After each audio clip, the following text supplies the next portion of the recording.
जल में जाकर तो इसने स्वयं भूल कर दी है। ब्रह्मदेव के वरदान के अनुसार उसकी मृत्यु जल के भीतर ही हो सकती है, वो भी तब जब उसकी श्वास नली काट दी जाए।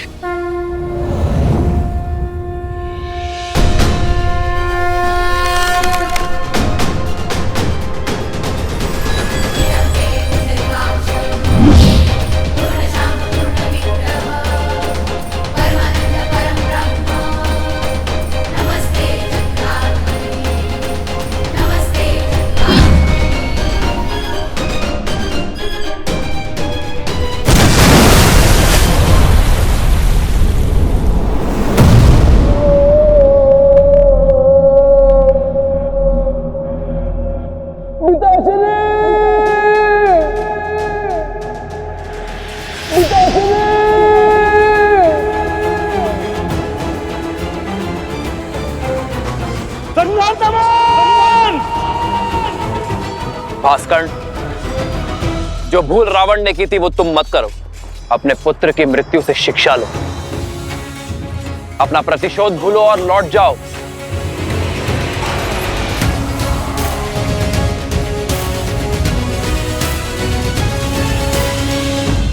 लक्ष्मण, तुमने मेरे प्राण, मेरे प्यारे पुत्र से नरदमन का वध किया है। अब मेरे प्रकोप से तुम दोनों भाइयों को कोई नहीं बचा सकता, कोई नहीं। भास्करण, ये क्रोध ही तुम्हारे विनाश का कारण बनेगा, क्योंकि सत्य और धर्म की लौ के आगे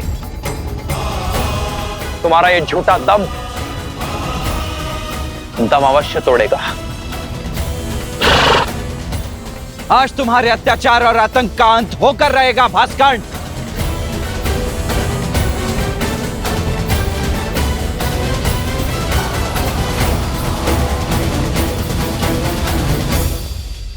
पवन पुत्र, तुम्हें अस्त्र नहीं उठाने हैं, किंतु इसके मर्दन के लिए तुम्हारी ही आवश्यकता होगी।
हनुमान,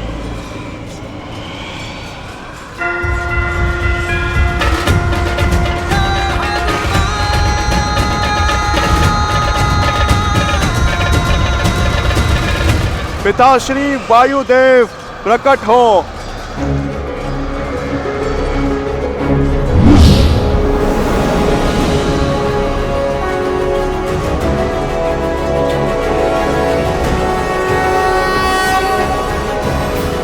प्रणाम प्रभु।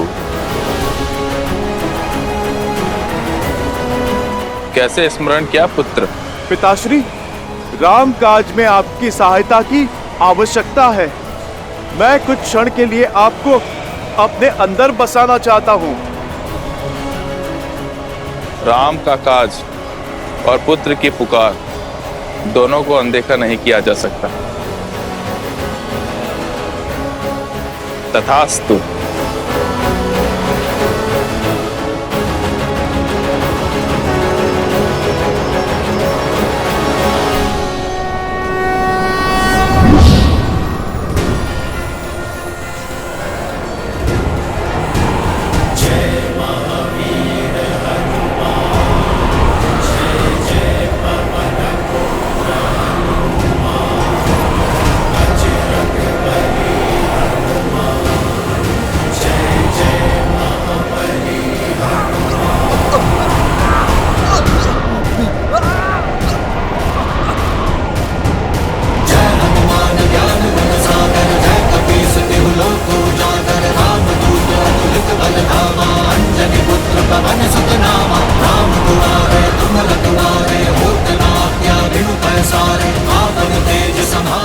भैया, यदि हमने और देरी दिखाई तो कदाचित हम सभी का अंत हो जाएगा।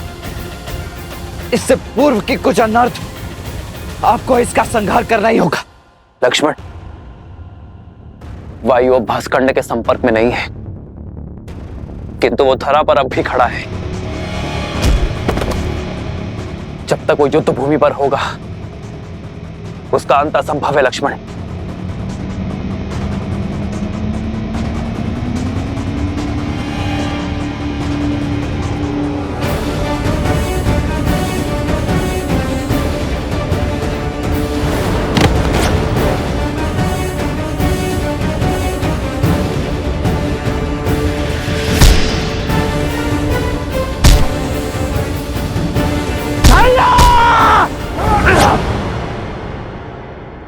प्रहार कीजिए।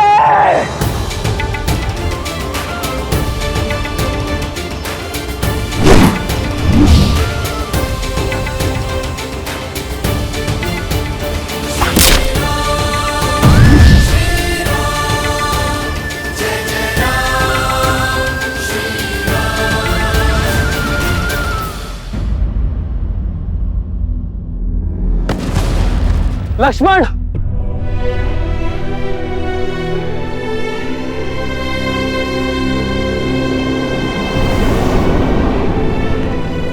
लक्ष्मण, लक्ष्मण, लक्ष्मण, लक्ष्मण, लक्ष्मण, लक्ष्मण,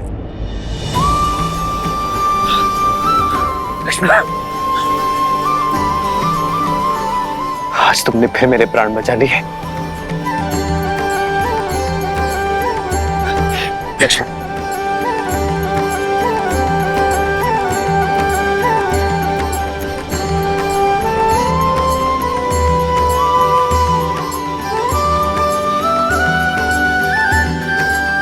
भैया, आपकी विजय के लिए तो मृत्यु से पराजय भी मेरे लिए परम विजय है। कल प्रातः हम अयोध्या के लिए प्रस्थान करेंगे और वहां प्रत्येक घर पर हमारे विजय की पताका लहराएगी। जाओ लक्ष्मण, अब सेना से भी निश्चिंत होकर विश्राम करने को कहो। जो आ गया भैया।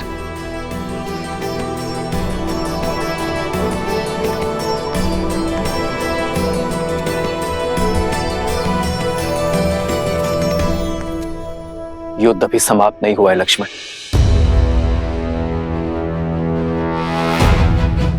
युद्ध तो अब आरंभ होगा, वो युद्ध जिसे लड़ने के लिए मैं अयोध्या से इतनी दूर आया।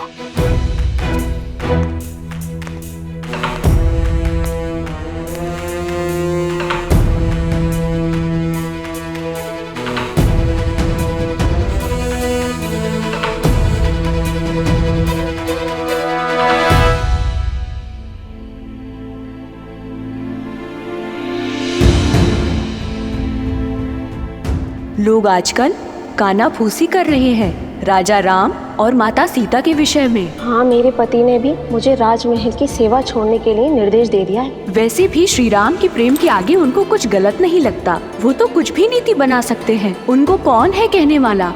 इनके बारे में कोई इतना ओछा कैसे बोल सकता है?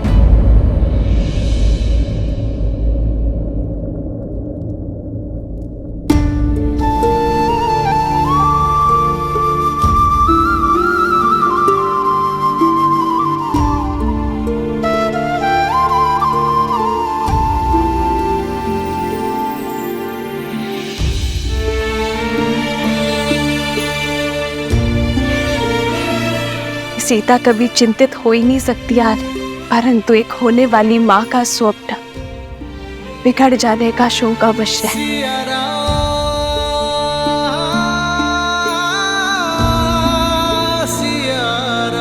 तुम्हारी व्याकुलता का आभास है मुझे सीते, किंतु मुझे एक राजा के कर्तव्य के साथ साथ अपनी होने वाली संतान को असुरी शक्ति से भी बचाना होगा, और ये कार्य मुझे अकेले ही करना होगा। अपनी प्रजा के हित के लिए राम को मृत्यु भी स्वीकार है।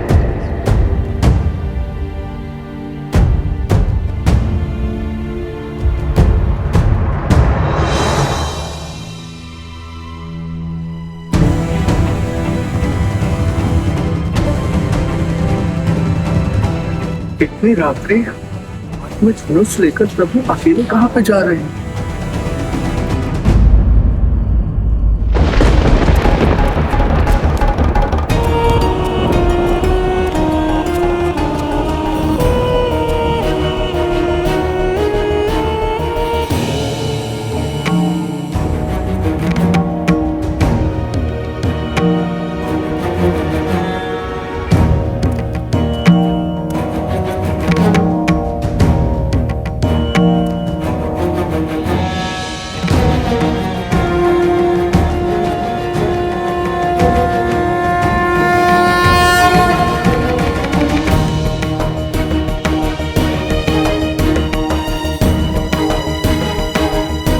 आप अवध की महारानी हैं देवी सीता। आपका व्यथित होना प्रजा के हित में नहीं। प्रजा की ही चिंता में हूँ गुरुवर। नागरिकों के विचारों में मलिनता आ रही है और मन में शंका का विष घुल गया है। ये नगर में कौन सी असुरी शक्ति पग पसार रही है गुरुवर?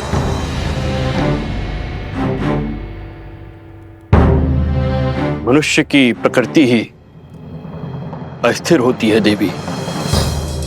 सफलताओं के बीच असफलता का भय, यात्रा के प्रारंभ होने में घर छूट जाने का भय, विवाह के समय स्वतंत्रता छिनने का भय, नए उत्तरदायित्वों का संकोच सदा रहता है। मन में सदा द्वंद्वों का भंवर चलता ही रहता है। ये उचित है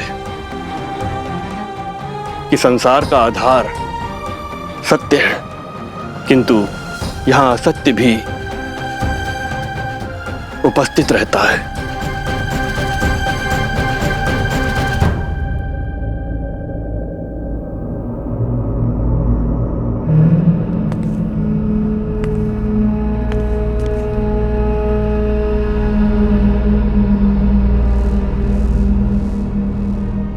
मैं ललकारता हूं सहस्त्र मुख रावण, सामने आओ। असत्य का गुण है कि वो सत्य से दूर नहीं रह सकता। मैं जानता था तुम मेरे पीछे अवश्य आओगे। अब बात और वार छुप कर नहीं, सम्मुख होकर होंगे। हार जाओगे राम, मुझे जितना काटोगे उतना ही मैं बढ़ूंगा। हार जाओगे, पराजय स्वीकारो। छिपने का कोई लाभ नहीं सहस्त्र मुख रावण। राम, मुझे जितना काटोगे उतना ही मैं बढ़ूंगा। हार जाओगे, पराजय स्वीकारो।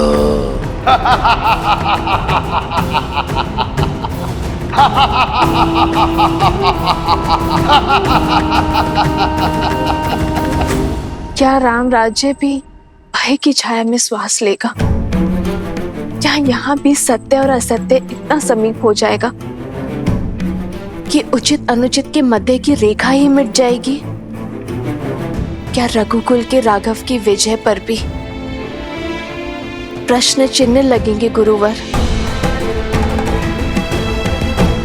राम सिंहासन पर अवश्य आरूढ़ हो गए हैं देवी, किंतु किसी भी अभूतपूर्व कार्य के सफल होने में समय लगता है। राम राज्य स्थापित होने में भी अभी समय है। धर्म और कर्म के अमृत से इस धरा को सींचना होगा। राम को अभी और संघर्ष करना होगा।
क्या इतना सरल लगता है मेरा अंतराम?